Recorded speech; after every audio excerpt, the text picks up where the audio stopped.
Bem, vamos conhecer então um pouco da fisiologia da tireoide. Novamente, o propósito dessa aula não é esgotar completamente o assunto, porque esse é um assunto bastante extenso e que poderia render aqui várias horas de discussão.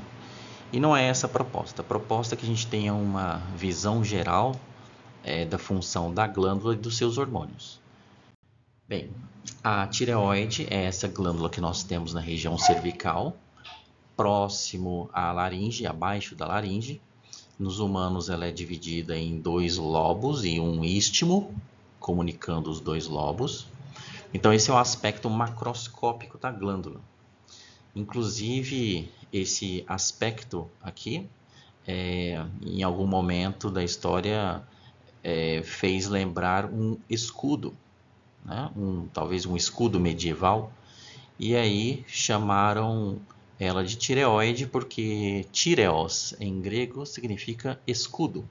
E daí tireoide, né? Um tecido que se assemelha a um escudo. Internamente, histologicamente, a glândula tem esse aspecto, então é um tecido inconfundível. Então nós vemos aqui essa disposição dessas estruturas, a que nós chamamos de folículos tiroidianos. Então temos aqui vários folículos da tireoide, né?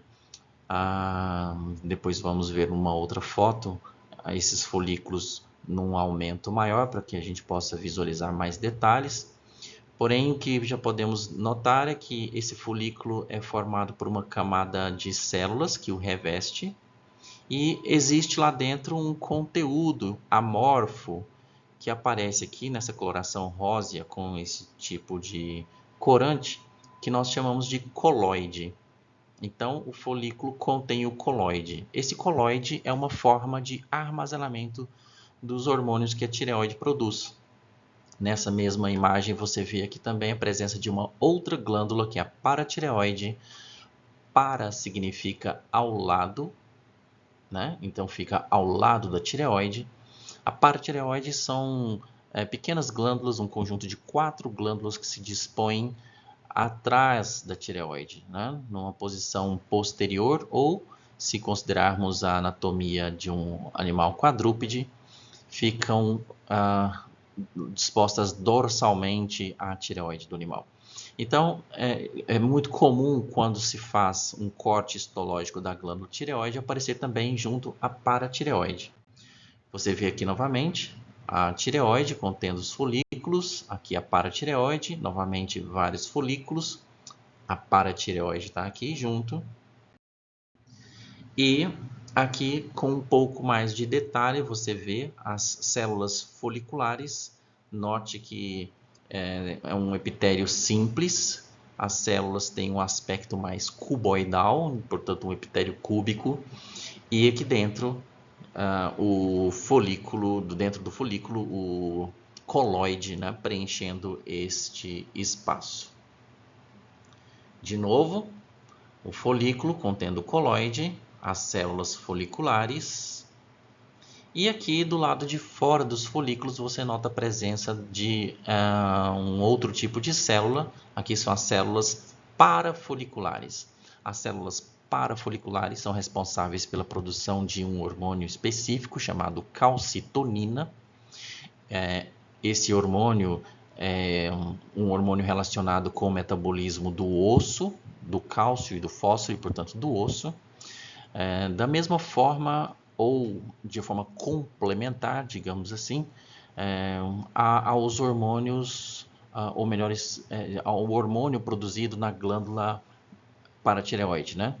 Então, a glândula paratireoide produz um hormônio chamado de hormônio da paratireoide que afeta o funcionamento, o metabolismo do cálcio e do fósforo, e portanto do metabolismo ósseo, que é complementado com a calcitonina produzida aqui na glândula tireoide por meio das células parafoliculares. Mas este é um assunto que nós vamos tratar numa outra aula, quando nós falaremos especificamente do hormônio das paratireoides e de demais hormônios que regulam o metabolismo do cálcio e do fósforo. Nesse momento nós vamos tratar especificamente dos hormônios foliculares, Portanto, hormônios que são produzidos pelas células foliculares, células do folículo tiroidiano. Então, a glândula tireoide produz hormônios por meio das células foliculares. Esses hormônios são o T4 e o T3. O T4 também é bastante conhecido como tiroxina. Então, este é o hormônio principal da glândula tireoide, a tiroxina. A tiroxina representa alguma coisa em torno de 80% a 90% dos hormônios foliculares. Então, em torno de apenas 10 a 20% é o hormônio T3, né?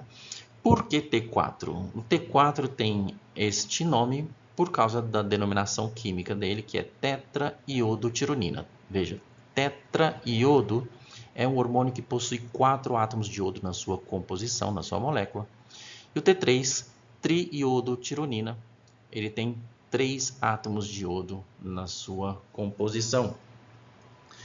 Além disso, já vimos que as células parafoliculares produzem o hormônio calcitonina, este é relacionado com o metabolismo do cálcio e do fósforo e também, por consequência, do metabolismo ósseo, hormônio que nós vamos tratar num outro momento.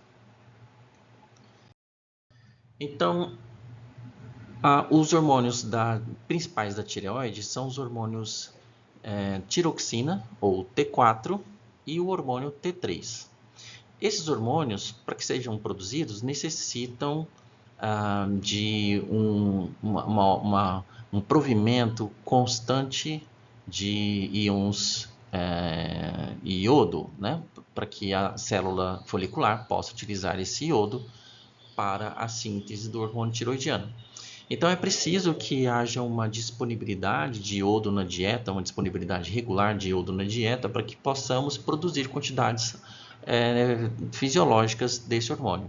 E cada fase da vida, em humanos, né, em cada fase da vida, essa demanda vai ser diferente. Então, em recém-nascidos, a demanda dietética em torno de 90 microgramas por dia, né? No crescimento em torno de 150, aumenta um pouco mais no adulto, e a mulher grávida, como ela precisa de iodo para a produção do seu próprio hormônio e ainda para o hormônio fetal, a demanda dietética é maior. Então, nós precisamos ter essa necessidade atendida com uma certa regularidade, né?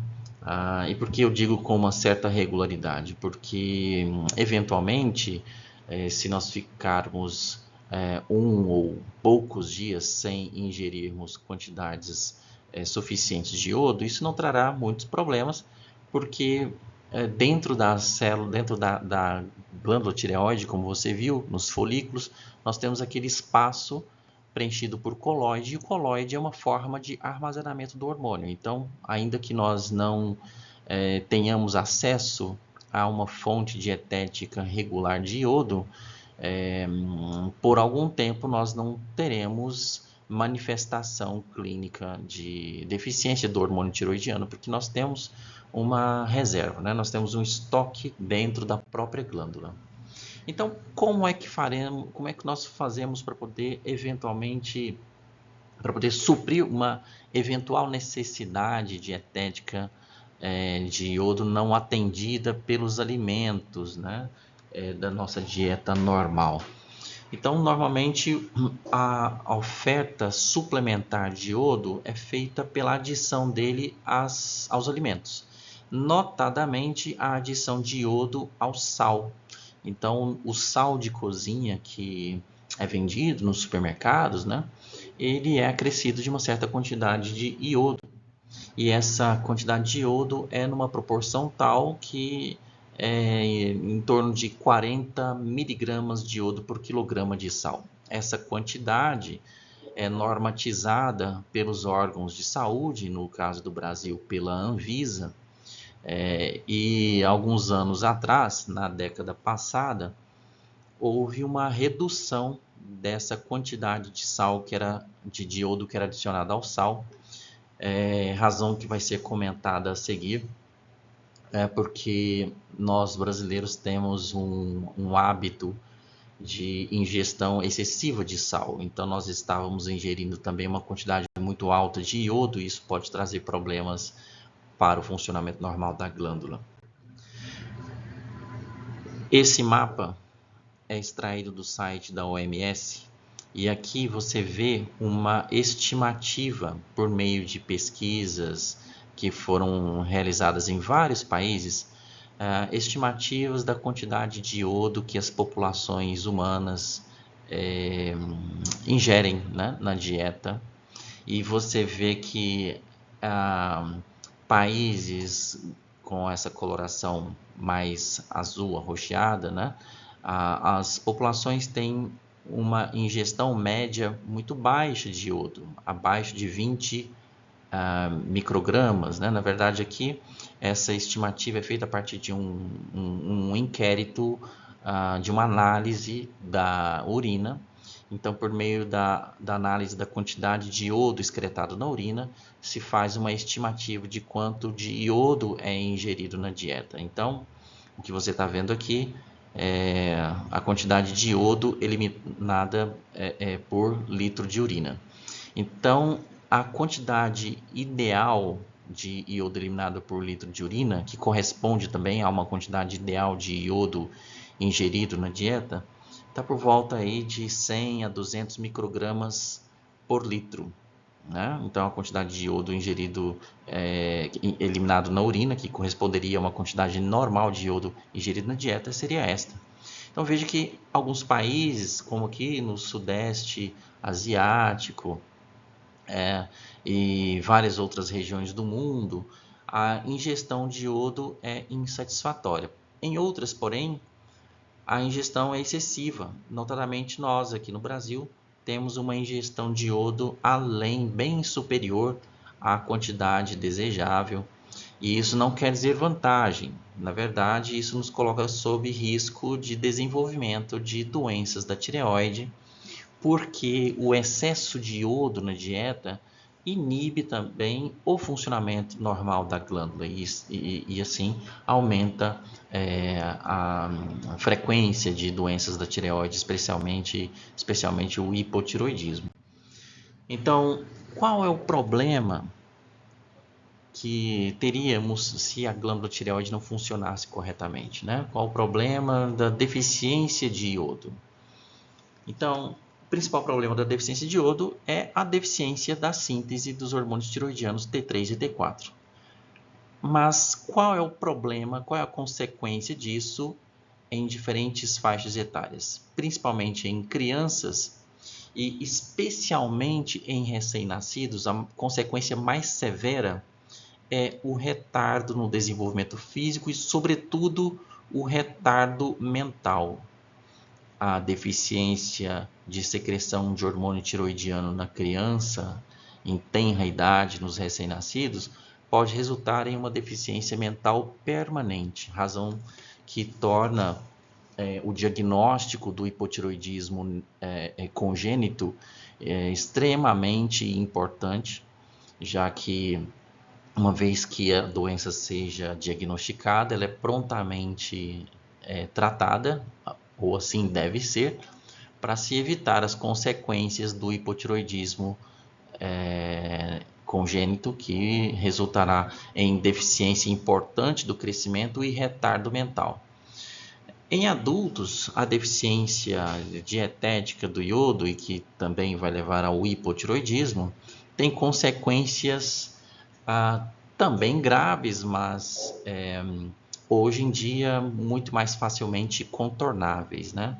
No caso da deficiência de iodo na criança e isso levando a uma deficiência mental, essa consequência será permanente, será um dano permanente à formação do sistema nervoso central. Já em adultos, a deficiência pode levar a uma diminuição da função mental, mas que de modo geral, né, via de regra, é corrigida na medida em que a doença é tratada com a reposição hormonal ou com a suplementação de iodo na dieta. Né? Não vamos entrar em grandes detalhes aqui das doenças causadas pela deficiência ou pelo excesso de iodo ou pela deficiência e excesso do hormônio da tireoide, mas é apenas um comentário ilustrativo. Aqui você vê nessa fotografia essa senhora com um aumento na região cervical, um aumento de volume aqui na região que corresponde à tireoide.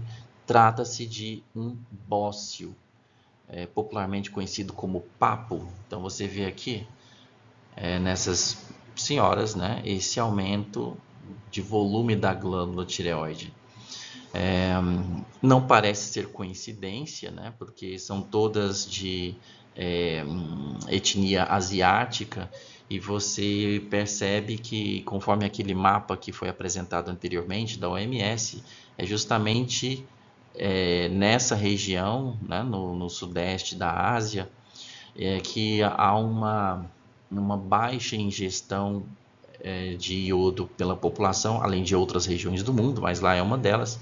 Então, isso pode resultar, se não houver uma suplementação de iodo na dieta, isso pode resultar em uma endemia, né, de bócio e de doenças da tireoide. Essa é a forma estrutural do principal hormônio da tireoide, que é a tiroxina, ou T4. Então você vê aqui a presença de 4 átomos de iodo na molécula.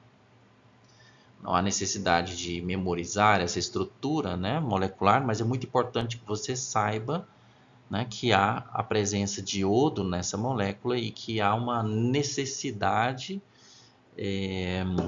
do nosso corpo, né, de ter acesso regular a esse elemento para que haja a formação adequada do hormônio. Aqui você vê novamente o T4, a tiroxina, e aqui o T3. Estes dois hormônios, T4 e T3, são os hormônios tipicamente produzidos pela glândula tireoide por meio das células foliculares. Aqui à esquerda, você vê o aminoácido tirosina. O aminoácido tirosina é fundamental na síntese desse hormônio, porque, na verdade, esse hormônio é, digamos assim, montado sobre uma estrutura proteica, cuja proteína é composta principalmente por aminoácidos tirosina. Então, aqui você vê, né, uma estrutura derivada do aminoácido tirosina. Perceba que a estrutura molecular é muito semelhante, mas aqui existe um outro anel benzênico, né, resultado da condensação de aminoácidos tirosina vizinhos. Então, esse é um processo bastante complexo, um processo bioquímico bastante complexo, que acontece no interior do folículo tiroidiano, em que aminoácidos vizinhos se condensam e depois recebem a adição de átomos de iodo. Aqui à direita você vê também uma molécula semelhante a esta, mas note que a presença do átomo de iodo está numa posição diferente da que vemos aqui. E aqui nós temos uma molécula chamada de T3 reverso. Então, ambos são T3, né? Temos aqui T3, aqui também T3. Os dois têm 3 átomos de iodo na sua composição, mas este daqui é biologicamente inativo. Então, nas células periféricas, quando o T4 tem um de seus átomos de iodo removido, se esse átomo de iodo for removido nessa posição, ele é convertido em T3 reverso e ele perde a sua efetividade, perde a sua atividade biológica. Se, por outro lado, o átomo de iodo removido for este aqui, ele é convertido em T3, que, aliás, é a forma mais ativa do hormônio, né? Então, temos essas duas formas. A forma biologicamente mais eficaz é o T3, ok?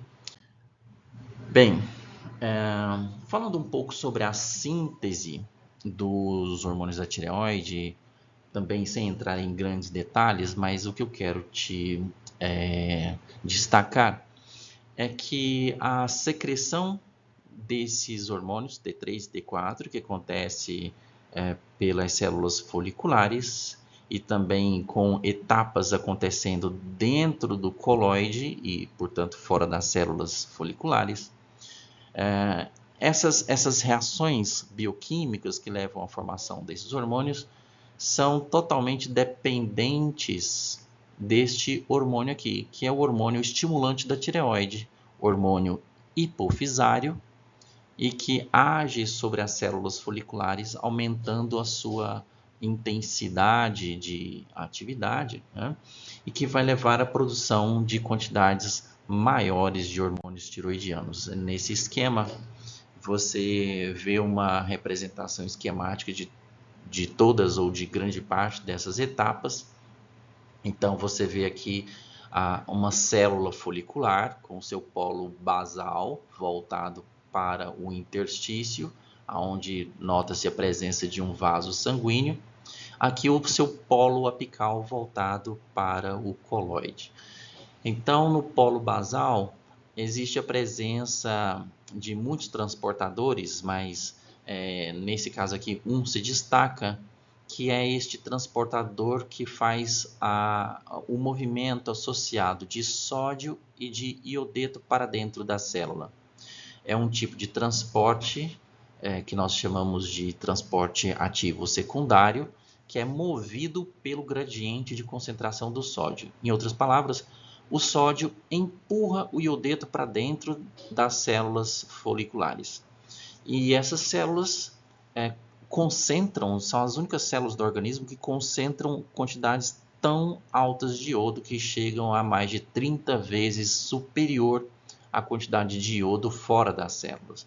Esse iodo que entra nas células entra na forma iônica e na sua transferência para dentro do coloide, né, para o interior do folículo, o iodeto é convertido na sua forma metálica por meio da ação de uma enzima chamada de tireoperoxidase e que, dentre outras funções, converte o iodo na sua forma iônica em iodo reativo, o iodo metálico.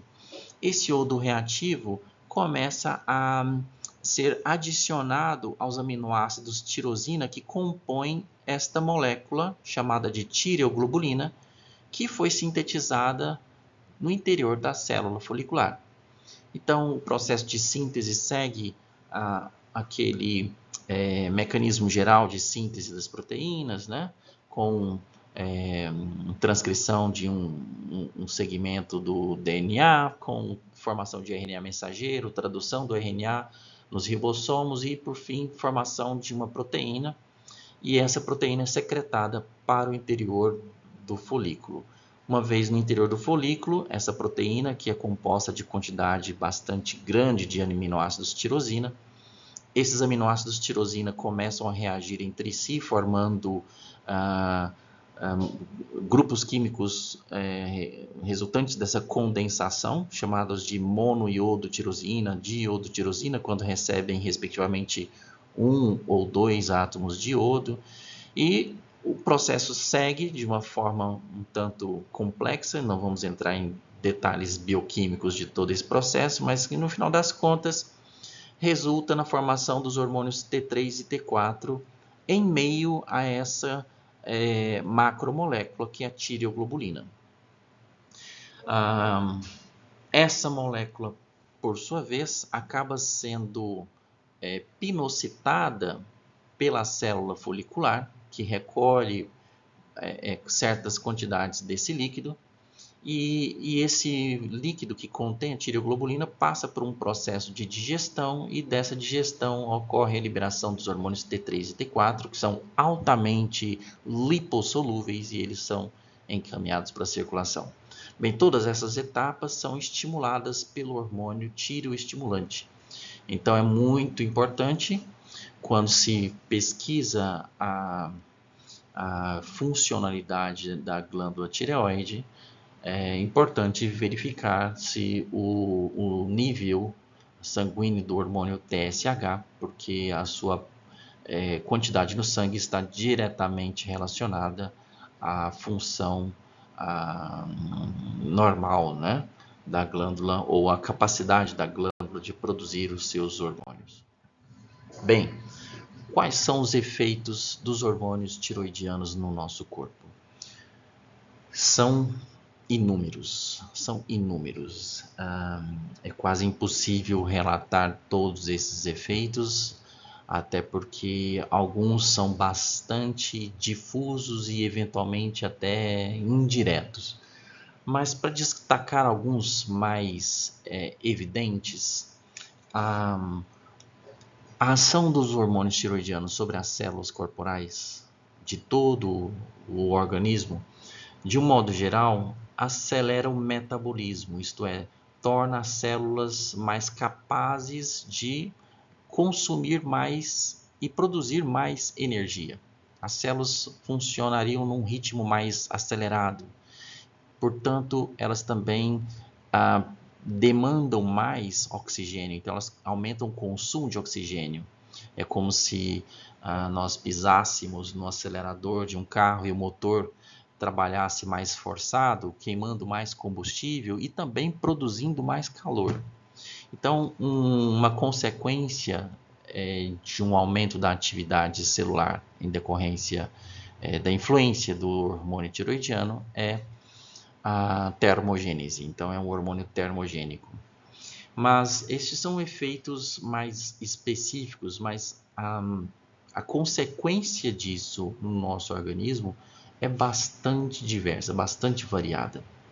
Então, aumentando-se o metabolismo, nós vamos observar que a frequência cardíaca vai aumentar, a temperatura corporal vai aumentar, a pressão arterial deve aumentar, a atividade nervosa deve ficar mais intensa e assim sucessivamente. Tá? Bem, a deficiência dos hormônios tiroidianos, por consequência, vai tornar todos esses processos aqui, né, mencionados, menos eficientes. Então, a produção de calor pelos tecidos vai ser mais reduzida, as células vão funcionar num ritmo menor, né? E as consequências serão bastante variadas, a depender do tecido. Em se tratando de tecido nervoso, uma das consequências mais importantes é a deficiência do desenvolvimento do sistema nervoso, notadamente em crianças. Aqui você vê a imagem de uma menina, talvez não tão menina assim, porque embora o semblante remeta a uma criança, né, a uma pessoa jovem, talvez não seja tão jovem, porque a deficiência do hormônio tiroidiano prejudica também o crescimento corporal, deixando a pessoa com feições mais infantis. E essa condição em que há um comprometimento do crescimento corporal juntamente com um retardo mental é conhecido como cretinismo. Inclusive tem um vídeo muito interessante no YouTube que você pode buscar, está em inglês. Se você buscar lá cretinismo no YouTube, você deve chegar a esse vídeo que mostra vários pacientes, um vídeo antigo dos anos 50, você vai encontrar lá vários pacientes sendo apresentados numa demonstração da doença, e você percebe que pessoas já com mais de 30 anos de idade se apresentam como se adolescentes ou crianças fossem. Então, os efeitos biológicos dos hormônios tiroidianos são muito importantes em todos os tecidos, né? Mas o tecido em que o efeito mais marcante é exatamente o sistema nervoso central. Então, os hormônios tiroidianos T3 e T4, né, são fundamentais para o desenvolvimento do sistema nervoso central, para o desenvolvimento normal do sistema nervoso central, de modo que a falta desse hormônio nessa fase está relacionado com uma deficiência mental leve a severa e comprometimento também do crescimento corporal. Aí já fugindo, né, do sistema nervoso central, mas tudo acontece de forma paralela, né? Então é muito importante se fazer o diagnóstico precoce da deficiência do hormônio tiroidiano em crianças, já nos primeiros dias de vida. Dados do Ministério da Saúde no Brasil apontam que a frequência de hipotiroidismo congênito é de cerca de 1 para 2.500 nascidos vivos, então não é um número pequeno, muito pelo contrário, então isso desperta bastante preocupação, né, dos profissionais de saúde e dos órgãos de gestão da saúde pública. Bem, então os hormônios da tireoide intensificam o metabolismo, têm um efeito termogênico, aumentam a frequência cardíaca, a temperatura corporal, aumentam a pressão arterial, aumentam a eficiência, até certo ponto aumentam a eficiência, né, de todos os tecidos, incluindo o tecido muscular, incluindo o próprio tecido nervoso, mas até certo ponto. O excesso desse hormônio também vai ser prejudicial, né, e vai acarretar também consequências muito importantes que podem, no final das contas, inclusive, ter como resultado a morte. Então, esses hormônios aumentam a lipólise, aumentam a síntese e degradação de proteínas, de modo que, veja, se eles aumentam a lipólise, é de se esperar que a deficiência desse hormônio tenda a resultar em obesidade, ao passo que o excesso desse hormônio tenda a resultar em um score corporal pior, né? Um corpo mais magro. E aqui nós vemos a regulação da secreção desse hormônio. Então veja que o hipotálamo é o principal organizador, né, da secreção dos hormônios tiroidianos por meio do TRH, que é o hormônio liberador de tireotrofina. Esse hormônio liberador de tireotrofina, esse sinal de positivo está indicando estimulação. O TRH do hipotálamo estimula a hipófise anterior a produzir o TSH, ao passo que o mesmo hipotálamo, por meio do hormônio somatostatina, tem a capacidade de inibir a secreção de TSH. Então, existe um balanço, né, da secreção tanto de TRH e somatostatina, e isso vai fazer com que a hipófise anterior secrete uma quantidade maior ou menor de TSH conforme o corpo necessite. Existem outros fatores que afetam essa secreção, né?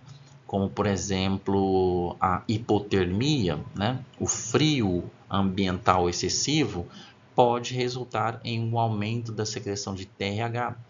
A fome, a deficiência dietética, né?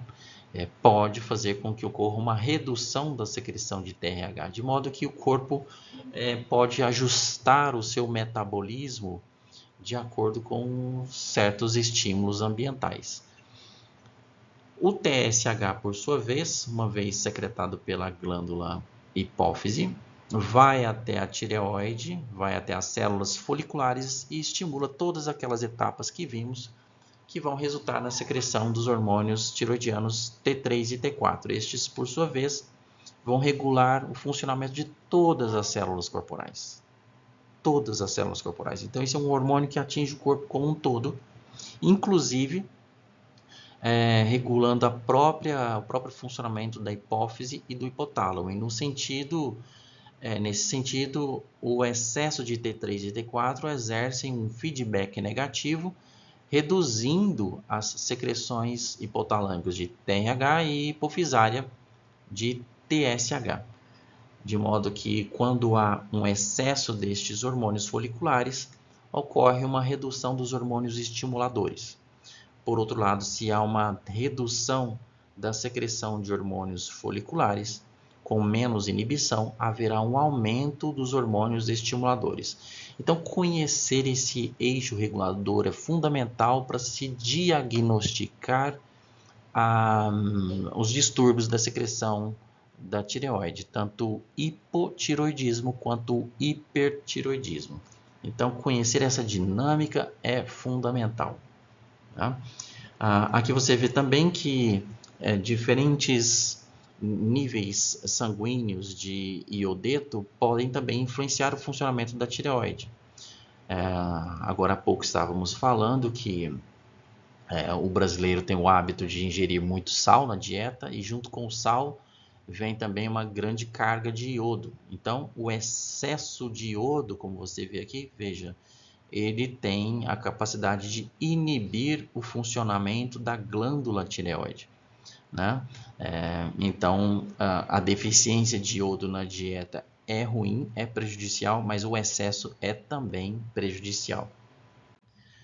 E aqui, rapidamente também, faço um comentário breve dos distúrbios da secreção dos hormônios tiroidianos. Então, começando aqui pelo hipertiroidismo. O hipertiroidismo é caracterizado por um excesso de secreção de hormônios foliculares, T3 e T4, resultando num aumento exagerado da intensidade de metabolismo. Isso vai atingir todos os tecidos e, de modo geral, alguns sinais e sintomas clínicos vão se manifestar, como, por exemplo, aumenta a motilidade intestinal, eventualmente podendo resultar em diarreia. Podemos observar aumento da atividade cardiovascular, resultando em taquicardia, hipertensão. O sistema nervoso também é grandemente afetado, é um dos mais afetados. Então, nós vamos observar aqui aumento da ansiedade, redução da qualidade do sono ou, eventualmente, insônia. E outras situações que envolvem uma complicação, muitas vezes psiquiátrica mesmo, por causa do excesso de hormônio tiroidiano. Os músculos também, até certo ponto, têm uma eficiência contrátil aumentada, mas depois passa a haver uma redução dessa eficiência, até porque há uma tendência de aumento do catabolismo muscular, resultando em perda de massa magra. E também vamos observar aumento, né, do catabolismo de gorduras, levando ao emagrecimento corporal. Né? Esta é um dos sinais mais clássicos do hipertiroidismo, que nós vemos uma condição chamada de exoftalmia, geralmente por causa de um acúmulo de gordura retrobulbar, né, atrás do globo ocular, resultando nessa projeção, né, dos olhos, que é um sinal bastante sugestivo de hipertiroidismo. Paralelamente, você observa aqui um aumento da glândula, né, visível aqui, né, no pescoço. Né? Então, temos aqui sinais bastante sugestivos de hipertiroidismo. Aqui, o hipotiroidismo.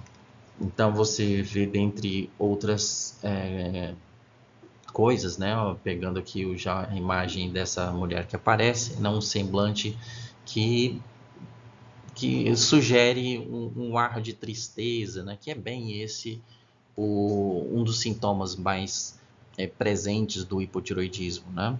Que é uma sensação de melancolia, de depressão, sonolência, de indisposição, né? Então, nós vamos observar essa indisposição, inclusive, no intestino, levando ao que popularmente é chamado de intestino preguiçoso, né? Então, uma inabilidade de evacuação regular, de defecação regular, ocorre uma depressão do sistema cardiovascular com bradicardia, não necessariamente acompanhado de hipotensão, mas pode acontecer também. O sistema nervoso fica mais deprimido, levando à sensação de depressão mesmo, né? Vamos observar também acúmulo de gordura corporal, né? Comprometimento cognitivo e também reprodutivo, que é muito importante notar, né? A deficiência, a incapacidade de engravidar e até mesmo a recorrência de abortos espontâneos pode estar relacionado também à deficiência de hormônio tiroidiano.